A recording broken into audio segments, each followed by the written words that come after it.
What is a bridge of events and how do you create it? Well, today that's what we're going to talk about.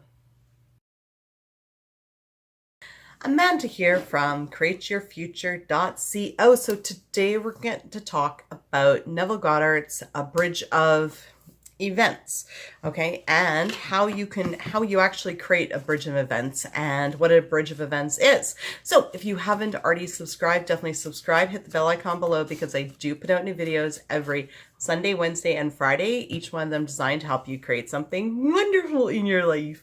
So a bridge of events. So I was reading Neville the other day, okay, like I usually do, and the bridge of events is that basically how you build a bridge of events. So a bridge of events, first of all, is basically a bunch of events that get you to your manifestation. Okay, so that's when you look back on it, you're like, oh, look at that. The reason why, let's say, for instance, your intention is to buy a certain car for a certain price, okay?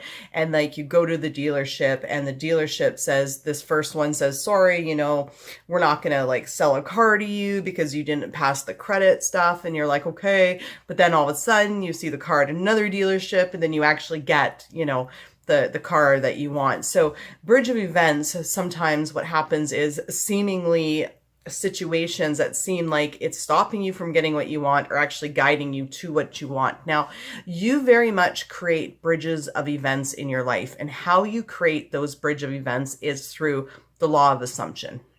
Okay, so basically, let's go back to the car example. So let's say, for instance, I want to get, say, a Tesla, and I want to get it for $30,000. Like, that's it, not a penny more, fully loaded, okay? And that's what I'm intending to manifest. I go to the first Tesla dealership in Vancouver, and they're like, oh, blah, blah, blah, blah, blah. They're like, no, sorry, something happens and I don't get the car. Now, I have a choice in that moment. I can think, oh, I'm never going to get this car. It's not going to work. Or I can choose to create a bridge of incidences by actually a bridge of events by assuming it's like, oh, okay, well, it didn't work out here. I'm going to get the car somewhere. Maybe there's a better deal out there. Maybe there's a different dealership that's going to give me what I want. Okay. And then, for instance, all of a sudden, you say you're like plan with your friend to go to this other Tesla dealership, which is actually in the town over. But then all of a sudden that day, your friend's like, no, you know what? Sorry, I can't take you. And at that moment, you have a choice. You can be like, oh, I'm never going to get this car, or, this is never going to work out. Or you can also think, well, you know what? Okay, maybe that's for the best, And then, all of a sudden you finally go out to another dealership 3 weeks later, and then they just happen to have like the Tesla exactly the way you pictured it, sitting there, red, fully loaded, $30,000, and you get it.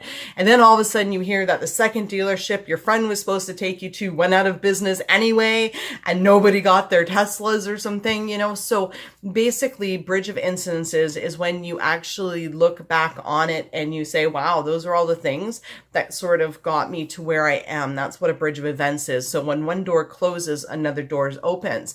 But you very much create the bridge of incidences with your assumptions, okay?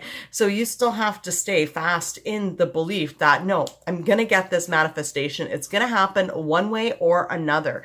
And then when things don't seem to work out for you, it's about taking the assumption that, well, that's because my manifestation is going to come and it's going to be even better than this. Maybe, this wasn't the dealership or the time or the place, but it's going to happen.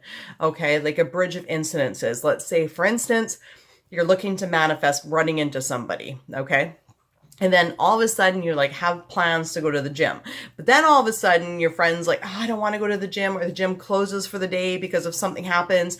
And you got to the gym, but they're like, sorry, we're closed. Something broke. We need to fix it. And you're like, okay, I'll go to the mall.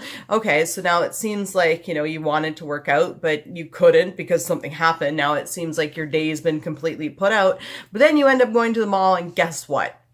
There's the person you wanted to run into, right? So, events will happen. As long as we're always focused on, we are going to get what we want, right? One big thing is, what Neville says is be still and understand that you're God. because you are God. And be still, meaning, you know, avoid worrying, avoid overthinking, avoid, you know, thinking it's never going to come, because it is going to come. So if you stay focused on something, right, and you assume that everything that happens, whether it gets you closer to that or it seems to not get you closer to that, assume that it's because something even better is coming and things are going to work out even better. Okay. And when you do that, you actually create the bridge of events that get you there.